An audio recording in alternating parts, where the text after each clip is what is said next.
একদম অনেস্টলি তো পেতেই ভালো লাগে, এটা তো আসলে যদি কেউ বলে দিতেও ভালো লাগে, খুবই ভালো লাগে, কারণ আমি ফ্যামিলি সবার ছোট।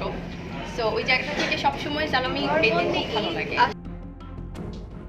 যুক্তরাষ্ট্রে বুবলি ও বীরের সঙ্গে ঈদ কাটাবেন শাকিব খান। দুজন এখন দুই প্রান্তে থাকলেও রমজানের শেষের দিকে বুবলির কাছেই ছুটে যাবেন শাকিব খান।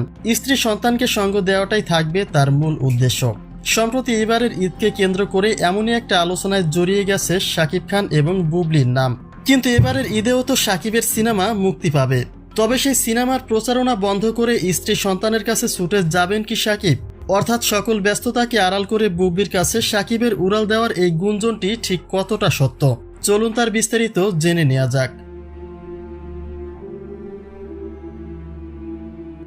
বর্তমান সময়ে শাকিবের সঙ্গে পারিবারিক সম্পর্কেই রয়েছেন শবনম বুবলি, যেটা তারা সরাসরি না বললেও এক প্রকার নিশ্চিত করেই দিয়েছেন। বুবলি তো স্পষ্টভাবেই জানিয়েছেন শাকিবের সঙ্গে তার ডিভোর্স হয়নি। এদিকে অন্তঃসত্ত্বার গুঞ্জনের মাঝেই যুক্তরাষ্ট্রে উড়াল দিয়েছেন বুবলি, যেখানে তার সঙ্গে আর কোনো পরিবারের মানুষ যায়নি। শাকিবও রয়েছে তার সিনেমার প্রচারণাতেই ব্যস্ত। কিন্তু দীর্ঘ 2 বছর পরে শাকিবের সঙ্গে সখ্যতা বাড়াতে পেরেছেন বুবলি। সন্তানের কাছেও তার বাবাকে ফিরিয়ে এনেছেন বুবলি। তাহলে এই আনন্দের সময়টাতেও শাকিবকে ছাড়াই ঈদ উদযাপন করবে কি বুবলি?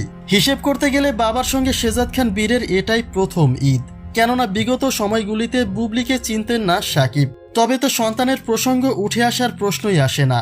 আর এই কারণে ধারণা করা হচ্ছে বীরের স্বার্থে হলেও স্ত্রী সন্তানের সঙ্গে ঈদ পালন করবেন শাকিব খান, আর সেটা নিঃসন্দেহে যুক্তরাষ্ট্রের মাটিতে। অন্যদিকে আব্রাহাম খান জয় রয়েছে দেশের মাটিতে। যদিও অপু বিশ্বাসের সঙ্গে তার ব্যক্তিগত সম্পর্ক খুব একটা ভালো নেই, কিন্তু স্ত্রীদের কারণে সন্তানদের কখনোই দূরে ঠেলে দেন না শাকিব খান। সুতরাং বুবলি ও বীরের সঙ্গে ঈদ উদযাপন করতে চাইলে যুক্তরাষ্ট্রে যেতে হবে শাকিবকে। আর যদি আব্রাহাম খান জয়কে গুরুত্ব দেন তিনি, তবে দেশের বাইরে থাকায় বাবার ভালোবাসা থেকে আবারও বঞ্চিত হবে শেহজাদ খান বীর।